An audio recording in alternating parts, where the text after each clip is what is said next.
Abusia for mo kwa ba eba ha TV dwumadie so. Sane na wotwe bia ye de bra ona wonso nya saba school ne mu nimdie no. Enne asen atena se ye de ne yesa unya no na wotwe mu na e ma wo. Nanso ansa ne beko na wotwe so die no. Ye betie won ya aka ye ho kakra o ne esua no na wotwe etwe mu no.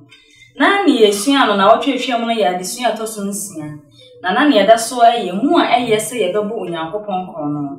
Mu a eye se ye bo onyankopon kro no. Ye na achimusemu firi Malaki etimi ensa chichemu wotwe no. Ne wo na mekenken wo se onipa befum onyankopon afa se de amofum mefa yi. Nanso mo ka se edin mu na yefum mo fa. Nzizo dudu ene maso afarebodie mu.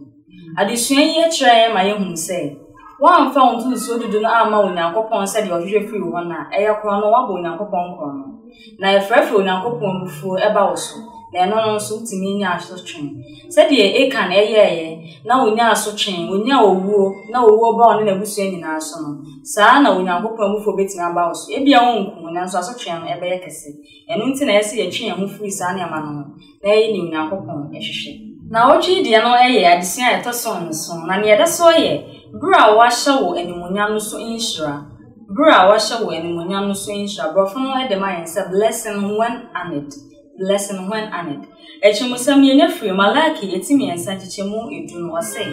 Momfa so dudu nyina no ade kradan mu. Na aduane ntina me fie. Na momfa ye nso menhwe asafo Awurade na wose. Se me muwe osoro mpoma mamo na menhwe nhira mamo ama no onno so ana.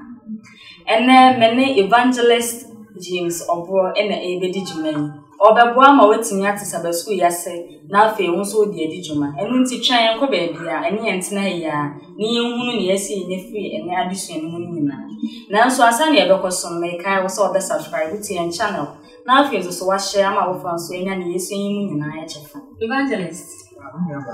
emo kwa ba haye ha TV emo kwa ba pa ya da wasen so se etu nsafra wo be kan sa so na da masese nso mo nsafra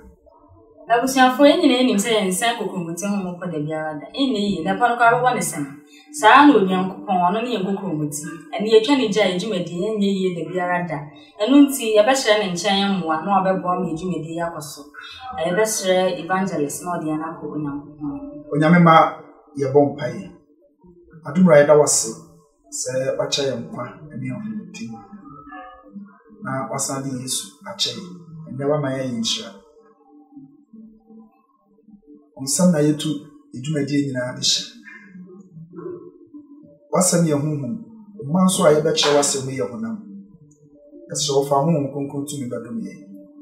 Na ma wo ma yatum samase. Na nsam ibu afofo nche ya honhom tu yisu adi akire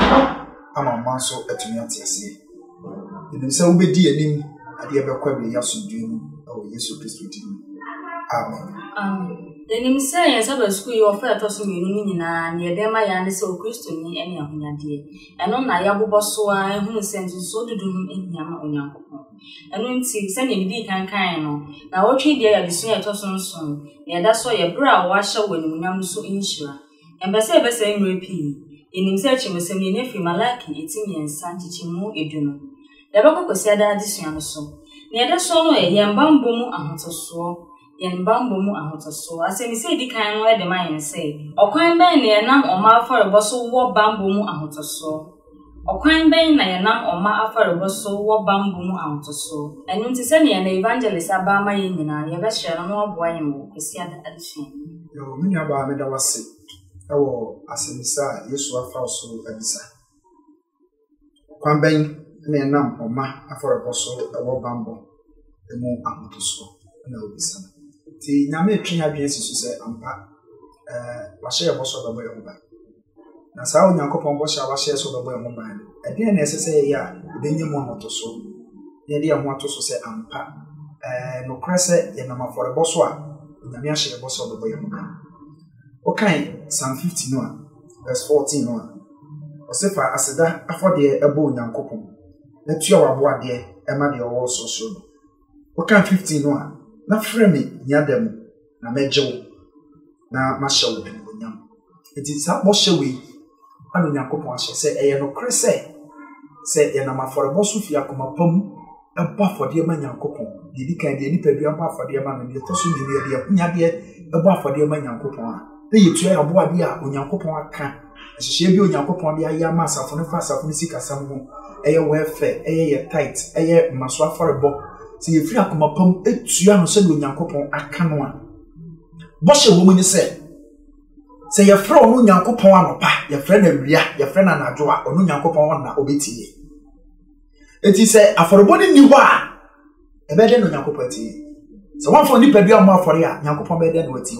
afro do ni pedua ba afore ama Nyankopon wie no aforebo ahodo Onyankopon aka eye wadwuma mu sika no ejapade onyame de ama wa wode bo Nyankopon no osese wo yesa na usufre no ono Nyankopon soso obetie enti aforebo a ye bo no edi adanse ese Onyankopon hye no bose obobo ye ho ma woni ma pi otubisa me a adebetu aka Onyankopon nhyira won so papa so bakani yada wase wo ma odi amayin nti no pa che nyina ne se aboade ene aforebo ana efre Onyankopon bo hye ma na eba yenso osese ye enum nyina Onyankopon ote ye ne yefem bi nya de ma obeji yenso yabekwa joda adisua no so ose ye ne Onyankopon agusu abomu ahotoso a edim ye ne Onyankopon agusu abomu ahotoso a edim Nsemusano eye mienu ana wodwo adade suenu ni di kan ye wo ne se ya beye de etumi aboye ne Onyankopon busu abo ho ban pinti na wo ahye na hunyade mo ho ya beye de etumi aboye ne Onyankopon busu abo ho ban pinti na wo ahye na hunyade mo ho ya to so mienu nso e de mayen se sai na Onyankopon hu ye na fade se eye ye ne ntem apam okwan ben na ofa so di ne bohye so bra ye nso ye di ye ndie so Amizi so bi. Sai no Onyankopon hu ye na fade se eye ne ntem apam. Okwan ben na ofa so di ne bohye so. Bra ye nso ye di ye ndie so. Yo me nua ba me da wase. Ewo asemisa etoso bi nu nso a Yesu afa so abisa ye me. Eye no krese odipa bi a do ho be ma Yesu. Abusu abo kese be da no Onyankopon ntem. Na no bisa se sabusu abo no ye be da tumi agina mu pinti ye be ma ye pinti ane se obeye seti ama Nyankopon se uye seti ama Nyankopon se ma abusu abo eda onipa no Nyankopon tem no entete da ana oto aso se yetimi ye masa ye seti no masa abusu abo no etim pinti a ahunyade ho bo hye ben no Nyankopon ya hye ana otwe apia sisu se nkuremu ni se yetie Nyankopon asem ye seti ama no ema busu abo na tim no ba ko ne se na asem ba ko ne se yemfa tutuso dudu no emra na dekra de na ye sa seti mo no Nyankopon no a onu Nyankopon ahye ye bo se obehira ye obebie osoro mfense amaye ya enhye obeto agu ye so no ye dwene ho a ye nte ase enti seti ye be yama Nyankopon no ene ma ye no Nyankopon busu abo no ye pintin eti Nyankopon no masem bi a waka bi ese de adwuma enti Nyankopon no waka se yemfa tutuso dudu no mre no di ye seti ma se Nyankopon no na de tutuso dudu ko a ema busu abo ye de onwe Nyankopon tem no ejina ne ye pintin na fe de to so biom ne se ogina se busu abo na da eno Nyankopon tem no so ehira yen o bra ye seti de tutuso dudu no akọ afi asemisa to so miensa no so atwe abi sisu me yo se no Nyankopon ehuru yen aforebo se eye ye ne ntam apam se okay Psalm 50 verse 5 Nyankopon se momo abo ma hotefo no mo na ma forebo so ene me wo apam na sa forebo ya wo ka ho asem wo ha no ma me didi kan eye onipadu ya wo de ba fore onse apam Nyankopon ne ye be no ogina forebo so no ne ye se Yesu ode ne chaye no ane be ya apam kese a ebeda ye no Nyankopon tema ode Yesu boja eso apam na no eti so Nyankopon nyina forebo so no amfa Yesu amaye a ke ne Nyankopon ni ma apam bia eti sa na otwe adwen sisu se yanso so de di kan ya fa nipadu am afore aforebo e de nipadu abebo no ye ne Nyankopon abenya apam ye to so mienu ye hunyade mu ane ye tutuso dudu tua mu ane ye maso aforebo mu ane yafore ahodo a ye de bo ahiafo nwisi ani nyanka no Nyankopon se ye yesa ogina so ma apam e de ne ntam no eye kese eto di pe bia woni umbo afo ni pedua ma afore na apam bia na ne Nyankopon ntam onipa bia ontutu so dudu maso afarebo waye mu yade esese oye bo afoforo no wanye no atom bia na onu Nyankopon tem etu Nyankopon gira afarebo so ana one yen ewo apam kese afa otoaso biem se okwaben ana ofaso edi ne boshe so se ye ya famu dia ye ya afarebo ye de ko ontutu so dudu yetua ye de nipa dua bo afode ema Nyankopon a ekwaben no Nyankopon so efaso no so eye na afamu dia Osi Onyankopon onye nipa na wadi atro na obeka asembi na onyo koso Onyankopon se ye bo afode ma no a obehyirai obema na si yeye obebi osoro mfranse amaye yetua tutu so dudu enukremu a obehyirai obebi osoro mfranse amaye enti se ye afamu die ebo afode ne kama de ma Nyankopon a Onyankopon bo hyensem a waka nyina se ye ode be maye no obeye de amaye because so onye nipa no wadi atro iti dia dance yes ye no pepepe so so a Onyankopon hire wa hye bo so ode be maye no Onyankopon so de begu so so for ya da wasi papa ebe ko binada adisua no so ne da so ye na hunya ho bambo ye na hunya ho bambo eno nti sa o fe yi ebe che nyama odo bebre ese yehu na yensa so etimi aka nhira ho do Onyankopon ebe se yensaka Yebe shira wasempakani no ma yehu ni ate nia saa benada disu yen yebe se ihu mas wasempakani ya da wasepapa so aboan e wo joda disu yen yebe ko benada die no so o se ye na hunya ho bambo enu ti ofan wei ebe ma yehu ni ama hodo a ese ye ye ni etimi enya nhira hodo afiri Onyankopon asemisa no e ma ye na hu se ni ama hodo be na ese ye ni etimi enya ye na hunya de ho bambo afiri Onyankopon Osambakani ebe boan am yetimi enya enti ase ya wo brand addition. Jo mi aba na koso ada wasibi. No krese wiase tuma ahodo mi no wiase. Na tumi ahodo ni nyina obi a prese jo beba na afa no obebo na hoba. Eti ye Christopher ya baji Yesu adi. Eno ma ben na ye esese ye. Na ahunyade a Onyankopon de amaye no onyame atumi abɔ ho ban. Ama netuma nyini ama netumi akoso because Bonsam pese ahunyade onyame de amaye no sɛ so dwirigo but ekwan be na menu mienu e be fa so aye be bo ho ban because obi o wa na adwuma sai obi o wa na adwuma nkoye enoma bebre ekwan be na sese menu mienu ye fa so ne den na onyame pese menu mienu ye ya e be ma onu Nyankopon tumi abɔ ye ahunyade ho ban a den sa bonsam betumi asɛ no yenti ne ye pa ye di camp ane sɛ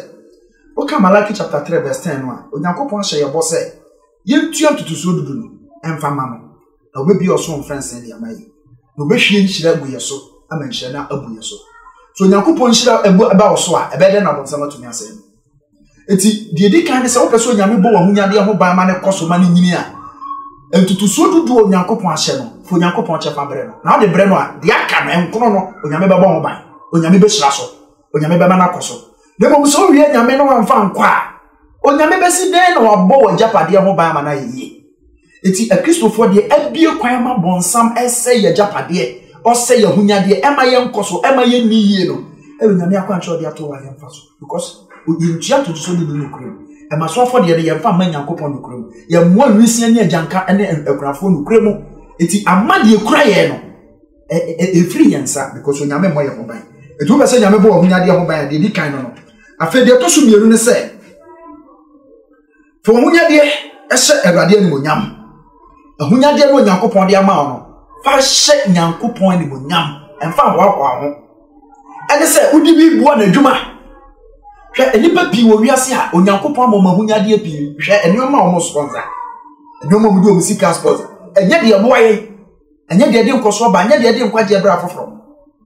eti se wo pese Onyankopon ebo wo ahunyade ho ban a Onyankopon se ahunyade no Nyankopon de ama no fa hye o mo nyame ani monyam emfa ho nto so se me na manya me na maye menesi ni ye eye me ama ho den dabi de mum tebia fa hye nyame ani monyam se nye nyame a se nye nyame a odi a hye Nyankopon sa eba ne sa Onyame bɛbɔ ho ban ɛna adedodo ebe ya wasene mu ma Onyankopon so odi wo hunyade hye na ni monyam a obema adedodo aye wasene mu ma eti de bia se store no bia de bia mu yema because odi wo hunyade hye Nyankopon ni monyam ode bua wisia ode bua foforo ode bua Nyankopon adwuma eti de bia Onyankopon ehyira ema wa hunyade koso a bonsam ntumi nsɛ no da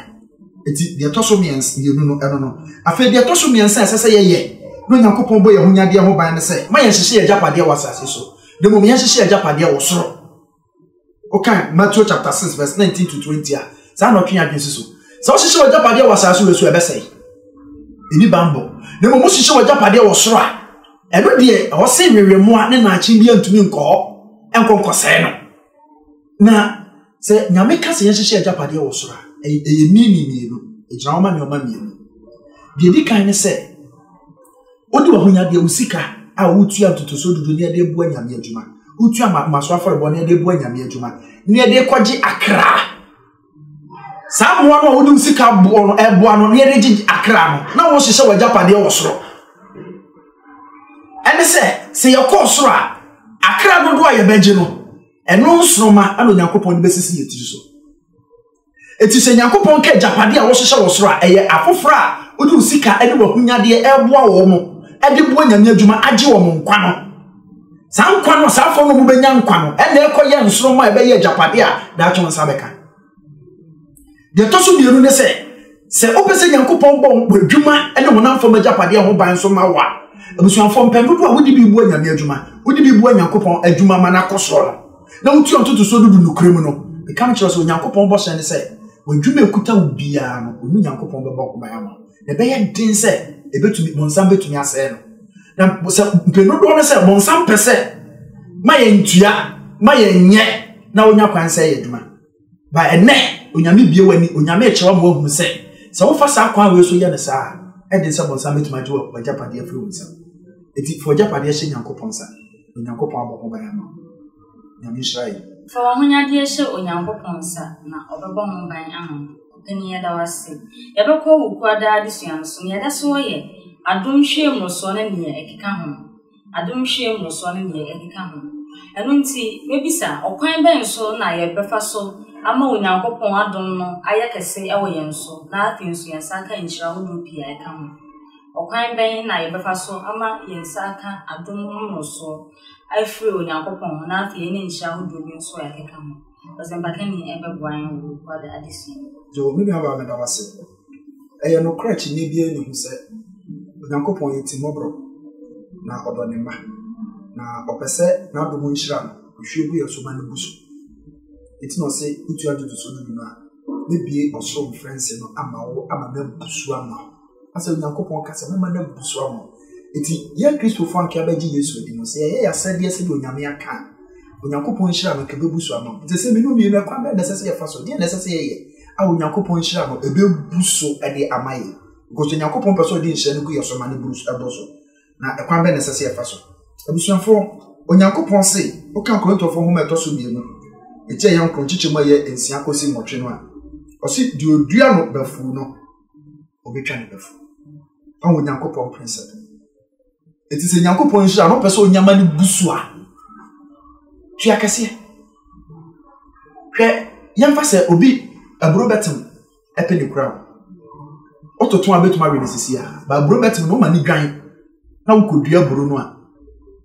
na aburo betem panu tutu a ebi a de tokro bi a de mienu de begum o de ma aburo ni nyini se wonyi a aburo ni nyini na wokotwa ensa anya betem ba ko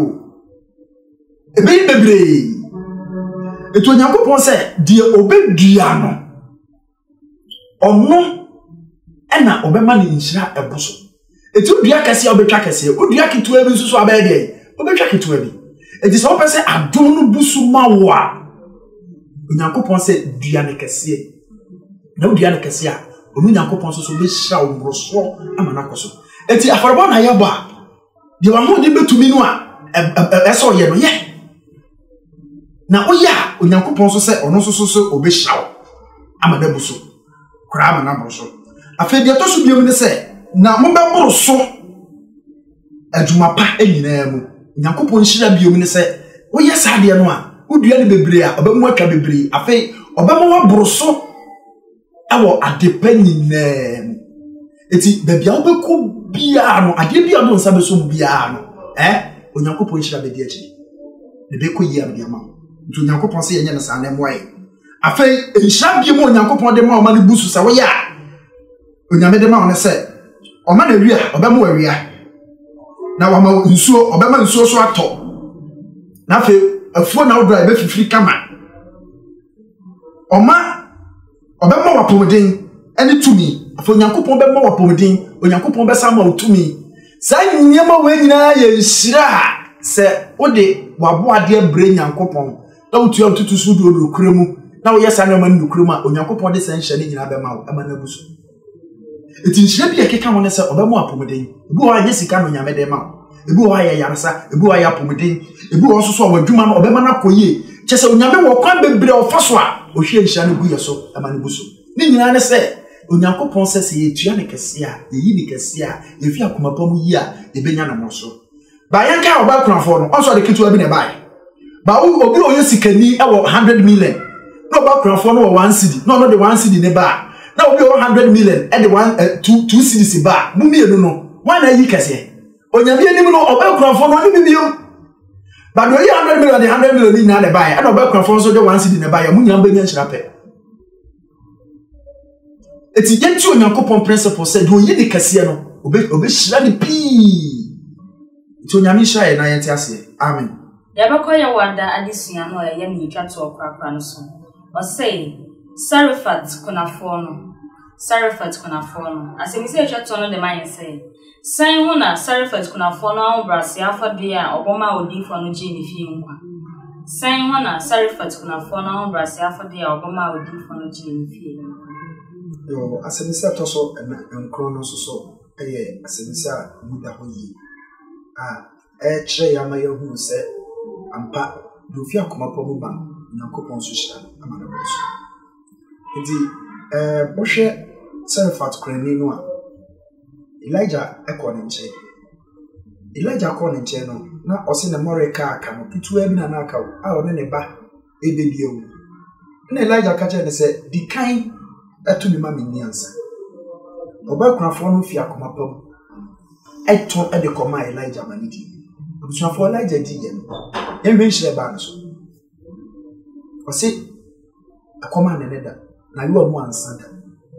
but onyame ma se wamfa de owo no ankwa wanyibi ama wamoa no a wamfa ma Elijah akobe den na